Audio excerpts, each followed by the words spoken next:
little tape recorder has been a big benefit to us in passing some of the time away on our transit out to the moon.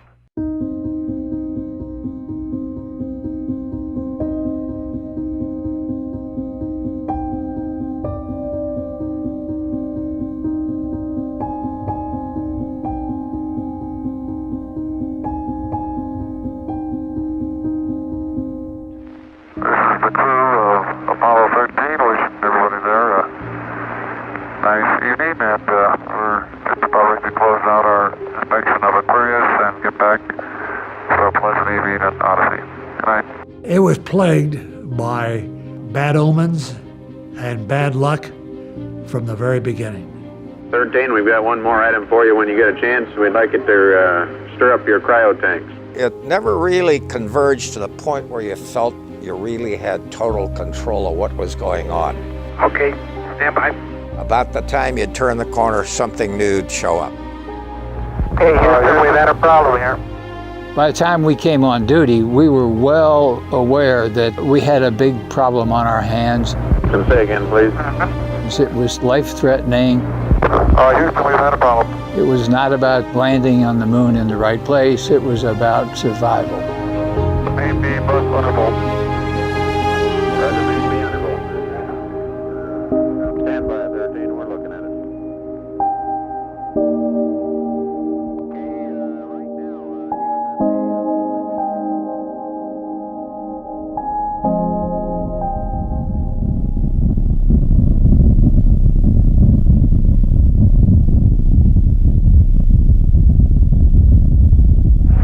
Saturn V building up to 7.6 million pounds of thrust, and it has cleared the tower. This is Mission Control Houston. We appear to have a good first stage at this point. Okay, Fata. We're go, flight. Looks good here. Guys, that's a good flight. Okay, Econ, GNC. Looks good, flight. Looks good, flight. Okay, Sergeant. Looks fine. The crew was Jim Lovell was the commander. Jack Schweigert was the command module pilot. Jim I had worked with as a backup crew on Apollo 8. When he flew Apollo 8, I was the backup lunar module pilot on that mission. And then we worked obviously as a backup crew for Apollo 11. I backed up Buzz Aldrin on that mission. Jack Schweigert, because of a measles threat, replaced Ken Mattingly 2.5 days before launch. So that was something that never happened before or since, I don't think, on a mission. Flight Dynamics Officer says the trajectory looks good. We show a 1/2 mile in altitude at this time.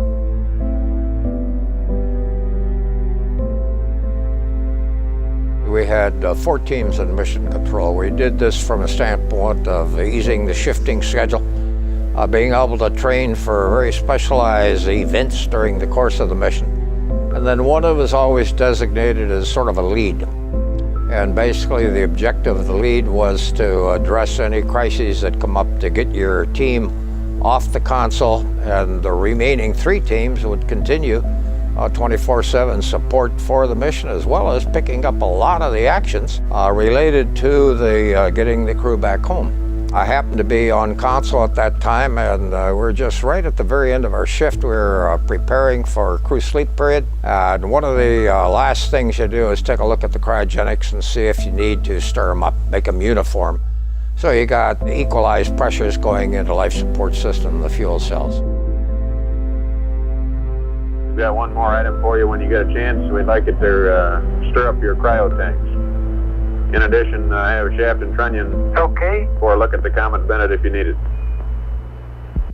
Stand by.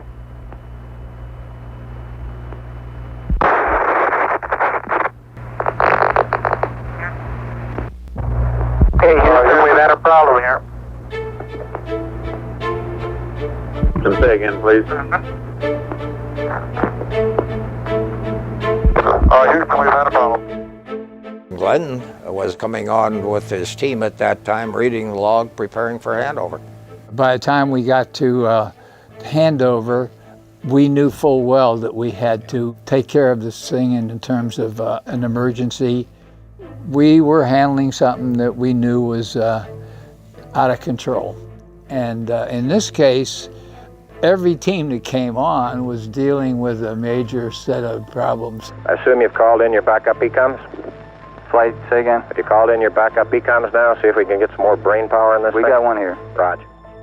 We had this loud bang, which kind of reverberated with a little echo, because the vehicles we're in were metal vehicles, and it was kind of like you're in a big barrel and they hit on the side with a sledgehammer kind of sound. In the tunnel area, some of the metal was actually crinkling, kind of like you take a Coke can and squeeze it, a little crinkling. So the two vehicles were moving not together, but a little asymmetric, I think, in roll, and that was causing that stress in the tunnel area. I went down into the command module and saw that we had lost 2 of our 3 fuel cells, that they develop oxygen. I then looked out the window and saw escaping at a high rate of speed a gaseous oxygen, and it turned out that that oxygen that I was examining was from the second tank, because the explosion occurred on the damaged tank, but that also ruptured the second tank. The first tank just blew the entire side of the spacecraft off. Here is a bulletin from ABC News. The Apollo 13 spacecraft has had a serious power supply malfunction that could cause the lunar landing mission to be terminated early. At the moment, the astronauts are continuing to try to isolate their trouble. The late report says the spacecraft now is operating on battery power alone. All unnecessary equipment is being turned off. Oh, within a couple of minutes when I got to my position, from looking at the instrument panel, 2 meters had the needles on oxygen tank 2 in the bottom, and they were fed by different sensors, which are unlikely to fail at the same time. So I knew we lost tank 2. Without looking at mission rules, I knew that was an abort. Here in mission control, we're now looking towards an alternate mission, swinging around the moon and using the lunar module power systems.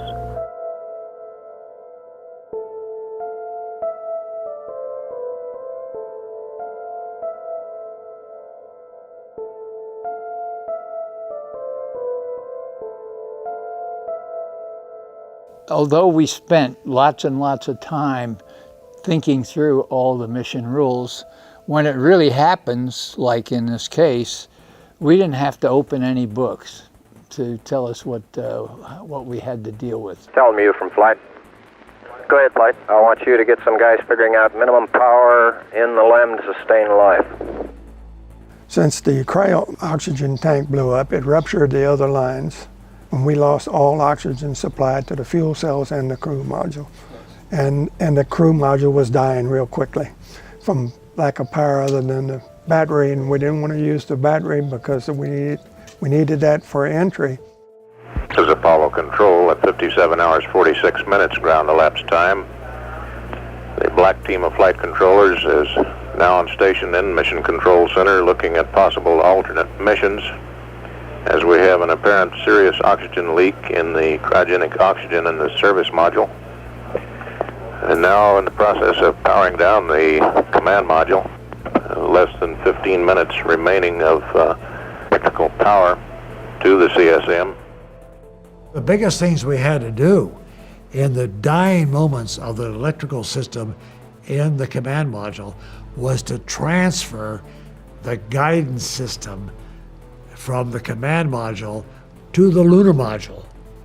And we only had about 15 minutes to do that, because if we didn't get the guidance system in the lunar module, that meant that we'd have to start all over again to try to get the lunar module guidance system up to speed. The scheme of going across to the lunar module, still connected with the open tunnel, the lunar module would serve as a sort of lifeboat for the crew of Apollo 13. And then we started turning on all things, the control systems. We were starting to talk out from the lunar module. And in fact, we were in the lunar module before the ground realized it, and suddenly realized that, oh, they're over there. And then, of course, what they had to say is, we're going to have to get you off the course you're in now to get you back on the free return course. And this meant that we were no longer on a path that would allow us to be swung around the moon and come back towards the landing spot on the Earth. The controllability of the spacecraft was okay as long as we had our indicators up, because we had practiced that, as I had said. But suddenly, to save power, we shut that down for a while, and we had to control it by only looking at our computer display. And I had never tried that before. I really don't know who had, and it's a very difficult task. And we spent a lot of our first part of our emergency or survival time just learning how to control the spacecraft in this mode.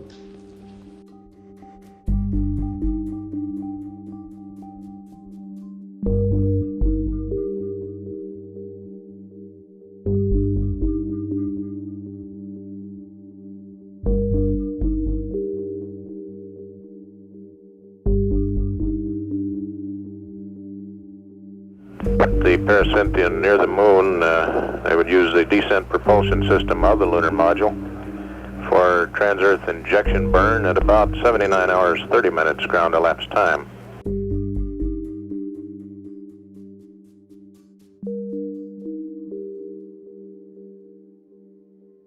This would produce a day early entry at about 142 hours. That is a day earlier than a nominal free return entry.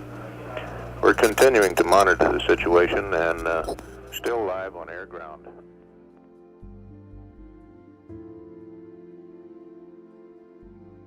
No, I think to me the loss of comm was business as usual. Every mission, as you went around the backside of the moon, you had LOS and then AOS, and I didn't have any reason to figure we wouldn't be back in the communication when we came out the other side.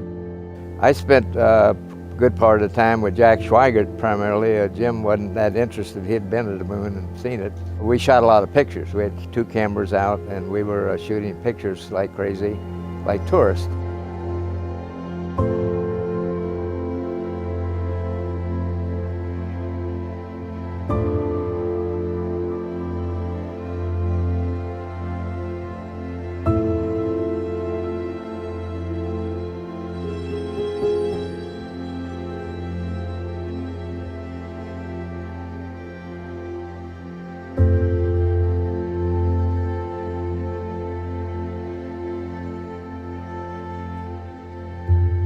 We are about 70 hours from home, and we think we have the situation in control. We've projected the consumables as I've described, and we have a plan for carrying out the rest of the mission, but there is going to be no relaxation at all as far as that goes from now until splash.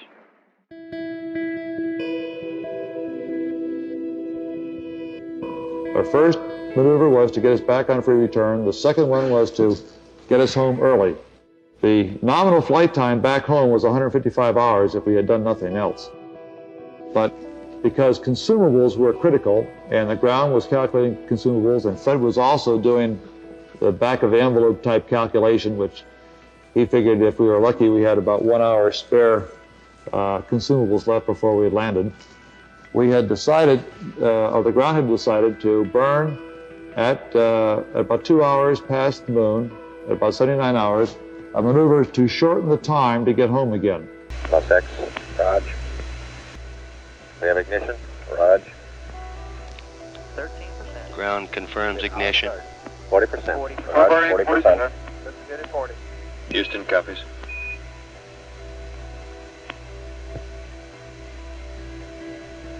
Stable control. Looks good now, fine. Raj. Attitude looks good at this point. Roger. FTP. Roger, FTP. Still stable. After that, the ground was very much concerned with power, and we were too.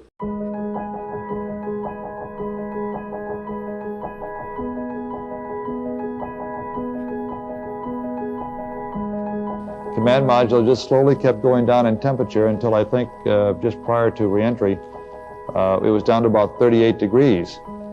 And along with that, it was a sort of a chilling coldness. The walls were perspiring, the windows were completely wet, and it wasn't too healthy. I recall that we went in there to get some hot dogs one day, and it was like reaching into the freezer for the food. One of the potable water lines was frozen the morning of entry on the last day. That's how cold it was in there, without active thermal control. Of course, as the temperature went down, we became concerned about keeping warm. And Fred and I broke out our lunar boots, which we had stowed away in the lunar module, and Jack looked at his wet feet a couple times. But he had an extra set of underwear, so he put that on. We actually had a third little sleep restraint, which Fred then put on and buttoned up and kept a little bit warm. The command module was very wet. The water separators weren't working, either in the LEM or the command module, and there was water everywhere. In the LEM, there's no inner walls, so you could see water on all the connectors, wire bundles, plumbing, every turn, a glob of water. And the command module, we actually had to get towels out to wipe off the instrument panel to see the instruments.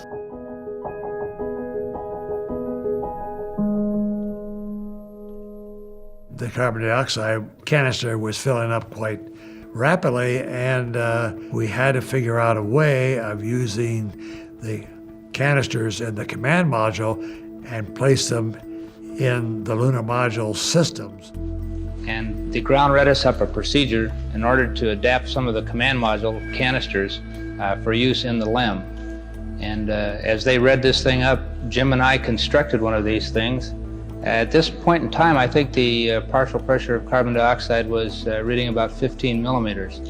And we constructed two of these things and put them online, and I think within an hour, the partial pressure of CO2 was down to 0.2. So these were very effective devices. About the time that we had the lithium hydroxide canisters in place running on the line, my team came in from the rest period. And trajectory team came up. Jerry Bostic was running that. Basically said, I don't know what's going on, but our trajectory's shallowing out. We had to figure out how to perform maneuver without a computer display system, and this was one procedure that they developed, I believe, for Apollo 8. The ground, after some tracking, realized that we were not on a trajectory that would get us safely back home, and that we'd have to make another maneuver. We making the burn, and I'll give you a hack here at 2 minutes to go. By this time, the crew stations became a lot different. There are 3 people in the lunar module now, usually built for 2. This last maneuver was going to be unique because we did not have the platform powered up, so we didn't have a normal method of determining the attitude of the spacecraft in order to perform the burn. Roger, 2 minutes, we got it. On Apollo 8, some time ago, we were concerned with perhaps losing a platform on the return voyage home, and since no one had ever made a lunar trip before, we were looking at sort of way out ways of determining how we could make these corrections home. And some of our people here at MSC had come up with an idea about using the terminator of the Earth to orient the spacecraft and then the sun position to get orientation and pitch. And with that knowledge, we could then make corrections to correct our angle of entry into the atmosphere. And mark it 1 minute. And as you know, I think that the angle of entry into the atmosphere is a very small angle, only about 2 degrees, and so it has to be controlled very closely, and that's what the main tracking is for. So at 105 hours, they gave us instructions to relight the descent engine, to orient the spacecraft in this manner, and give this particular procedure a try. And when they read up the procedure to us, I just couldn't believe it, because even on Apollo 8, I thought I'd never in all the world have to use something way out as this. Engine arm to descent. And because it was a manual burn, we had a 3-man operation. Jack would take care of the time. He'd tell us when to light off the engine, when to stop it. Fred handled the pitch maneuver, I handled the roll maneuver, and I pushed the buttons to start and stop the engines. Ignition. Thrust looks good.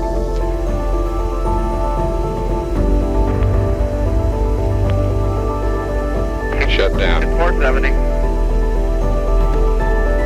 Okay, looks good. Nice work. Let's hope it was.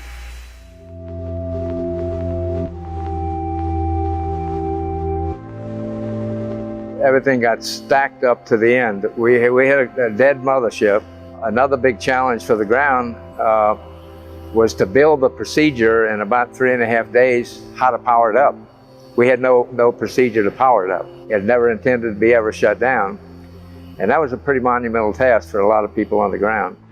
We've run these simulators both here and at the Cape and at the contractors that continuously, ever since last night, we've tried to simulate virtually everything that we've had the crew to do that is non-normal that they've done, and we've proven most everything that we've been able to run on the simulator prior to passing it up to them. There may be some details we haven't done, but at least we've checked the feasibility of everything we've done, and we'll continue to do that. We really threw away the book. We had never powered down a command module in space, and we had never reactivated one. And Jack wisely said, well, the first thing was to push in all the circuit breakers with panels on each side. And he said, let's punch in, we'll time it, we'll punch in 6 and stop and see if we smell burning wire, which you can tell when wire's burning. And then we'll step ahead and do the next 6. So we went through the initial activation that way, knowing things were wet. Now, we were, I think, saved in a second-hand way by the Apollo 1 fire, because they rewired totally both vehicles, so everything was virtually waterproof. Normally when you come home, you have only the command and service module. So the only thing we have to get rid of is this service module just prior to entry of the atmosphere. Coming home now, though, we had a dead service module. We had a command module that had no power to it. We had a lunar module that was a wonderful vehicle to travel home with, but didn't have a heat shield, unfortunately, and shortly we'd have to abandon her. And Jim and Fred were in the LEM and using the translation controller to give us some velocity, and when Jim yelled fire, I jettisoned the service module. And it went off amidst a lot of debris, which is usual, and Jim began to pitch around to try and photograph it. We copied that report from Jim Lovell of service module separation at 138 hours, 2 minutes, 8 seconds. I finally caught sight of the service module as it tumbled around in view. And it was, to me, sort of an amazing sight. And there's one whole side of that spacecraft missing. Is that right? I didn't realize that this whole panel by the high gain antenna was blown clean off right along the area where the panel normally swings open. I could see the interior. I couldn't see exactly what was damaged. I could see material hanging out from the interior. Right by the high gain antenna, the whole panel is blown out, almost from the base to the engine. Copy that. It's really a mess. So now we have the command module and the lunar module together, which is an unusual combination. We've never flown this before. Then a little later, with an offset angle, we blew off the LEM, basically. We had to pressurize the tunnel and blow it off to get the separation kick of the LEM. And again, that was done very late. We couldn't jettison that until we knew for sure that the command module was in the proper place, the proper time, the proper angle. If we came in less, we'd skip out like skipping a stone on water. If we came too high, we'd burn up just like a meteor in the atmosphere. We're up now on 3 minutes until time of drogue deployment. Standing by for any reports of acquisition. Got a report that a Raya 4 aircraft has acquisition of signal.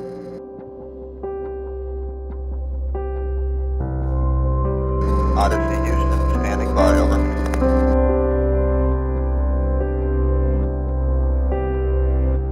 Okay, we read you, Jack. That was command module pilot Jack Schwinger. We're looking at the weather on TV and it looks just as advertised, real good. It's been 2 minutes now from time of drogue deployment.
I recall, Captain, that when I spoke to you on the phone, you said that you regretted that you were unable to complete your mission. I hereby declare that this was a successful mission. From the start, the exploration of space has been hazardous adventure. The voyage of Apollo 13 dramatized its risks.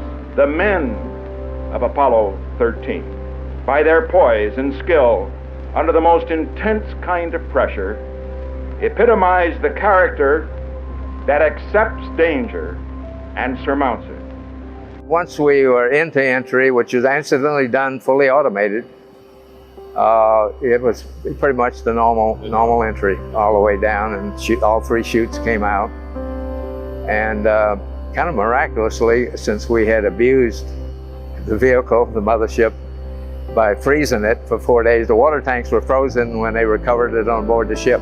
So we exceeded specifications on all the avionics, certainly. It gave us the second most accurate splashdown of the program. So it was a question of getting this entire world geared and oriented to one single job, get the crew home. And boy, the teams worked out great. And it didn't need coaching. It just happened. And we all knew each other. We all were comfortable with who could do what and so on. So there you are. We pulled that off. Actually, I guess when the parachutes came out and they blossomed and we landed on the water and didn't sink, I think we were home safe. Well, of course, when we hit the water, we were very happy to be back home, and we commented on that fact. The recovery of 13 was almost textbook recovery. It was a calm day. The actual splashdown itself was very mild, and the Navy did a grand job.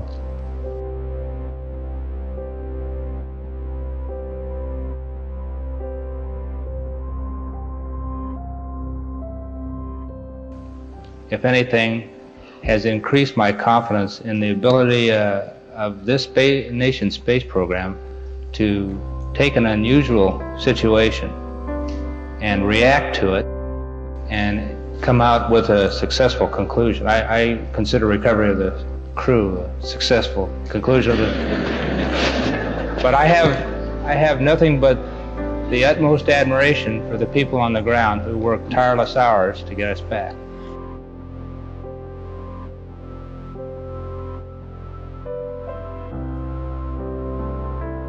Sometime this year I'll have had 15 years with NASA, and I don't figure I'll retire for another 30 maybe. So I'll just do whatever job the agency decides is the best place I can be and to contribute the most.